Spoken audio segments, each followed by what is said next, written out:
What's up, YouTube? This is Too Raw for TV. All right, recently in Detroit, there was a bitter confrontation between Vice President and 2024 presidential nominee for the Democratic Party, Kamala Harris, and pro-Palestinian supporters who were protesting and chanting. I forgot exactly what they were chanting, but they were disrupting, from Kamala Harris and her supporters' point of view, a rally that was going on in Detroit. And it got increasingly louder as Harris tried to talk over them, that ultimately her frustrations began to grow and began to show. And she said to this group, if you're going to vote for Donald Trump, say that. Otherwise, I'm speaking. And you could see the anger flash for a second, you know. And the crowd, I mean, it was a good line, and everybody there except for them were supporters of her, and they cheered. So it was a good moment, but that was a little bit of the real Kamala Harris coming up. And when I say the real Kamala Harris, behind the smiles and behind the forced grins and the gesturing and all that, and the ingrained political maneuvering that she does to hide who she really is. Like most of these politicians, these master politicians, become great actors, puppets. But behind the facade, these are real people, I think. And the anger showed. And that's what a lot of people behind the scenes have seen in Kamala Harris. Ask anybody who worked for her staffers, and they saw the real Kamala Harris. Now, just do a little bit of a background on this. The protesters are those who, to varying degrees, have an issue with the United States government, aka the Biden administration's support of Israel in this Israel-Hamas war. Now, I'm not going to get into specifics on YouTube about this, but they feel that Israel has committed war crimes. They feel that Israel's government has committed war crimes. They feel that the Palestinians have been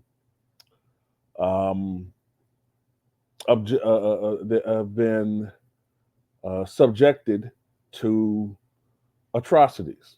Okay, I'm not going to talk about that on here, but I have my personal views on that.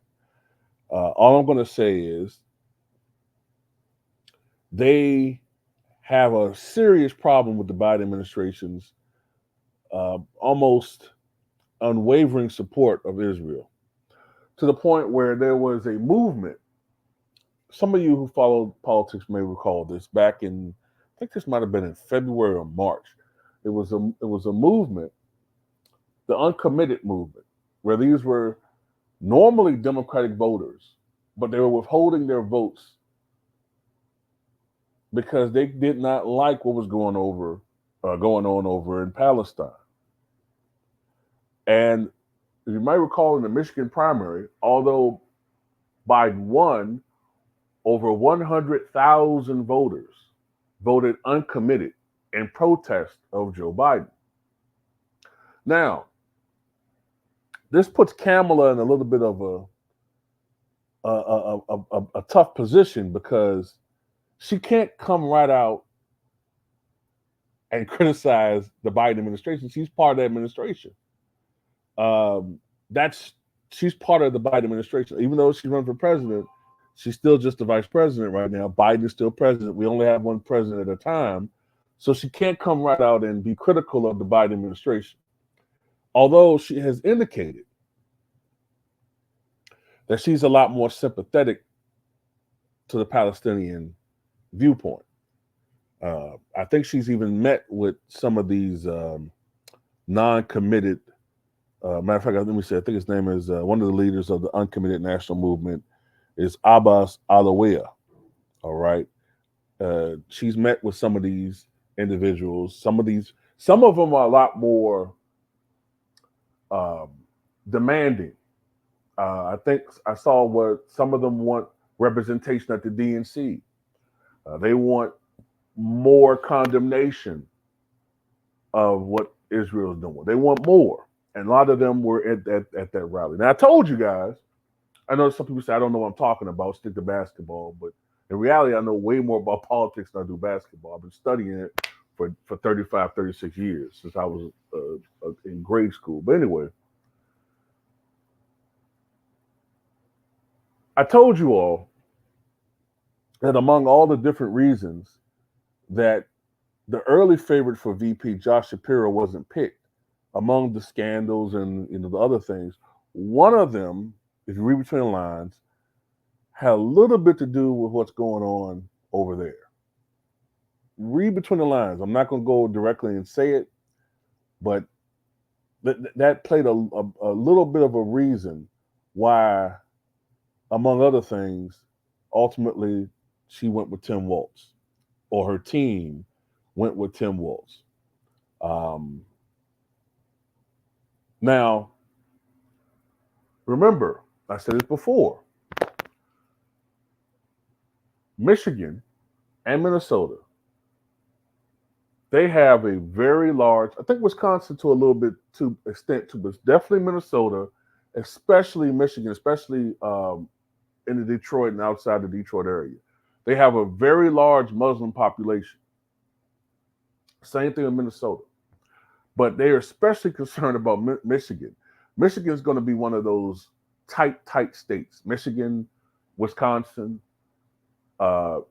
Minnesota's probably going to go Democratic, especially now that she's nominated Tim Walz on the ticket. Pennsylvania, they're hoping they can snatch that state. Although from the polling I saw, Trump seems to have an edge there.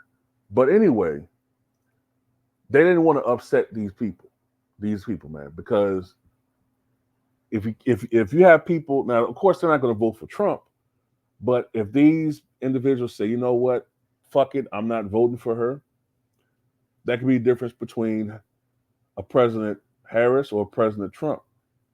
Hillary Clinton found that out. What hurt Hillary was the fact that the base just wasn't energized for her. Black voters did not come out in nearly the same numbers they did for Barack Obama. And so, had maybe, I don't know, 15,000 more voters came out, or 30,000 more voters came out in Wisconsin, Pennsylvania, Michigan, she would have won. But anyway, I found it, interesting that the media is not talking a lot about this because they don't want to talk about this because this presents an issue to the Democratic Party. And the issue of the Democratic Party is they're trying to move to the center. Okay? Kamala Harris has a reputation for being a liberal. Tim Walz is an attempt to try to pacify Democratic voters who are afraid that the party has moved a little bit too far to the left. Okay.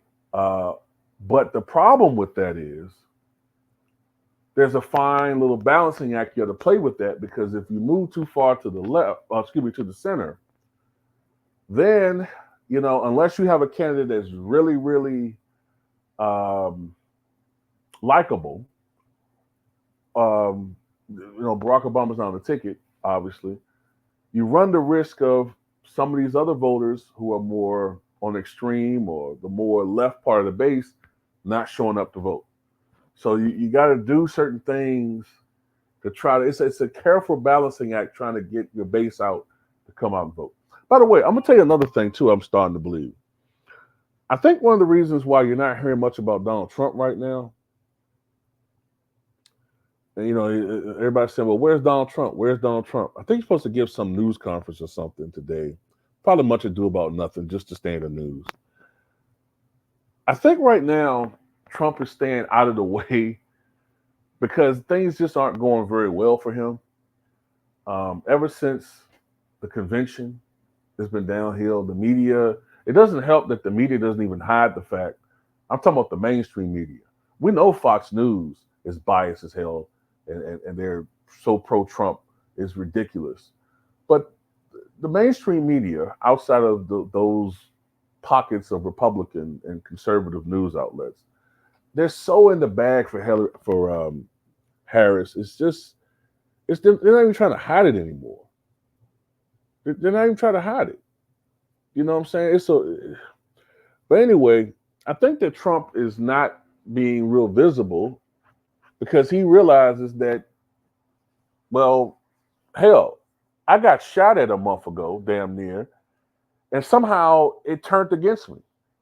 You know what I'm saying?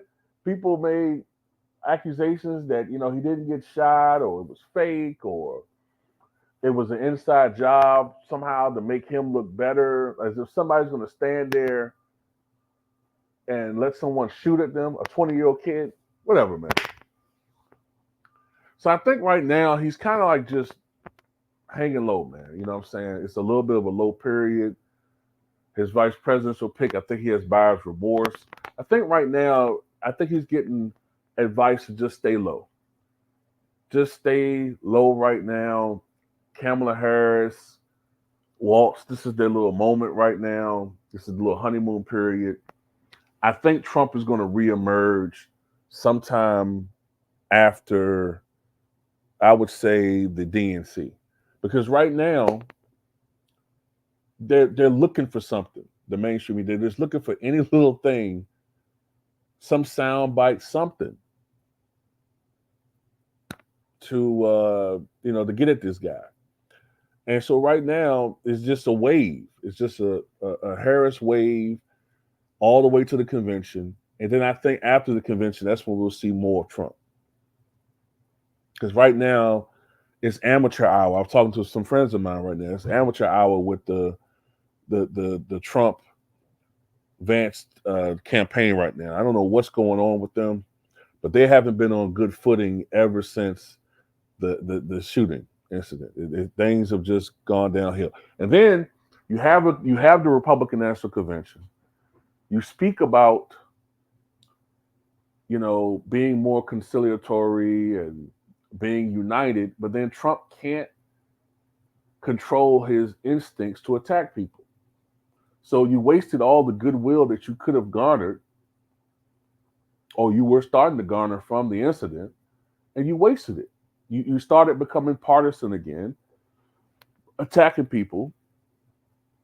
So you're like, okay, well, this guy is always going to be like this. So what's the point? Then again, you know what I'm saying? A lot of people on the left, on the Democratic Party side, were kind of baiting them too. So whatever the case may be,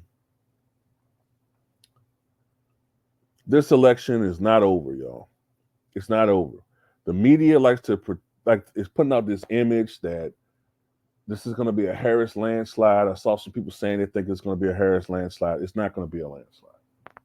It's not. It's not going to be a landslide. People were talking about this in 2016. Oh, this is going to be a Hillary Clinton landslide. It wasn't. In 2020, Biden, it's going to be a Biden landslide. It wasn't. He won, but it wasn't a landslide. Although he did get 7 million more votes, that was because he's running up the margin in New York, New Jersey, California, Illinois. But state by state, it wasn't a landslide. Trump could have still won the election and still lost the popular vote by 6.9 million. The same thing's probably going to happen this time. Kamala Harris is probably going to get a majority of the popular vote nationwide. If not, a majority damn near close to it. And she still could lose because it's an electoral college. It's not a national race. I don't care if there's polls showing her with a 3-4 point lead nationally. Trump could still win. If Trump can get to 47% of the vote nationally, he can win this thing. So I don't give a shit about who you're supporting. I just want to be accurate. That's all I care about, is being accurate and telling you as fair and as unbiased as possible what I think about an issue. Anyway, tell me what you guys think.